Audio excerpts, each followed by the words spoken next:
Bonjour, aujourd'hui je suis avec Josiane, coach confiance en soi de toutmescoachs.fr.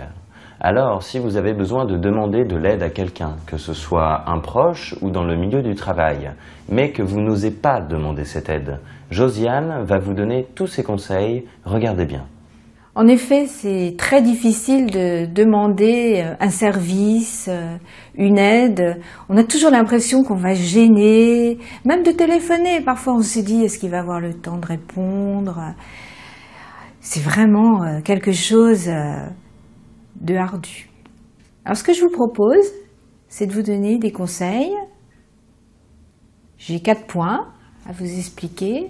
Et je vais prendre un exemple concret, comme ça sera plus facile peut-être pour vous de vous visualiser, enfin de vous mettre à la place d'une de mes clientes. Imaginez, parce que c'était le cas de cette cliente, voilà, vous venez d'être embauché, vous êtes encore en période d'essai et que évidemment vous voulez donner le meilleur de vous-même.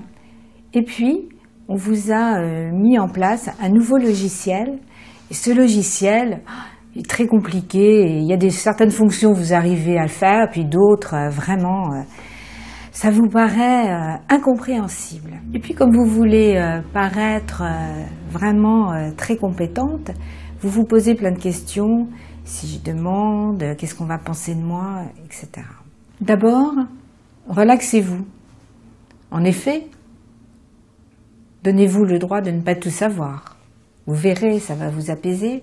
Et ensuite, vraiment faites le tour de toutes les personnes les plus faciles à joindre. Dans ce cas-là, c'était sa chef.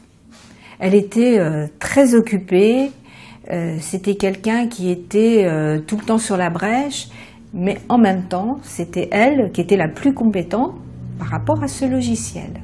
En effet, si vous ne demandez pas qui est-ce qui va pouvoir vous aider, le premier pas, c'est arrêter de vous dire qu'elle va vous envoyer balader. Parce que autrement, si vous n'arrêtez pas d'y penser, c'est sûr qu'elle va s'en apercevoir que vous êtes mal à l'aise, puis elle va bien vous envoyer balader. Le deuxième point, c'est trouver du lien. C'est-à-dire trouver un point commun que vous avez entre vous et votre chef. Et bien là, on pourrait dire que c'est le bien de l'entreprise. En effet, si vous n'arrivez pas à vous servir du logiciel, comment vous allez pouvoir être efficace dans votre travail? Le troisième point, et là on l'oublie assez souvent, c'est que les gens se sentent flattés qu'on vienne demander leur aide. En effet, ils se sentent à ce moment-là utiles et n'ont qu'un seul désir, c'est de vous venir en aide et de faire de leur mieux pour vous montrer le chemin. Le quatrième point, également, c'est on peut toujours avoir un refus. Et alors? Ça ne peut être qu'un refus provisoire. Rien n'est jamais définitif.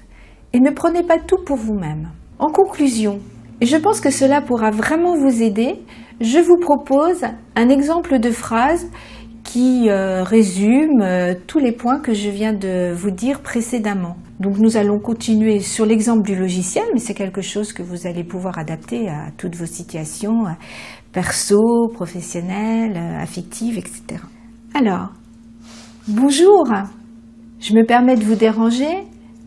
J'ai des difficultés avec le logiciel X et vous savez comme c'est très important pour finir mon travail avant la fin de la semaine car le dossier www n'attend pas. Si vous êtes très occupé, je peux revenir et si ça vous arrange, nous pouvons prendre un rendez-vous. En tout cas, merci d'avance. Dans cette phrase, vous avez pu constater que j'y ai mis tous les points dont je vous ai parlé précédemment. En effet, il y avait du lien. La chef ne pouvait qu'admettre que si elle ne l'aidait pas, le dossier www n'allait pas se faire. Et puis aussi, je laisse la place dans cette phrase à un échappatoire pour la chef, parce qu'elle ne va pas se sentir prise à la gorge, puisqu'on peut prendre un rendez-vous. Mais en tout cas, c'était demander sans quémander.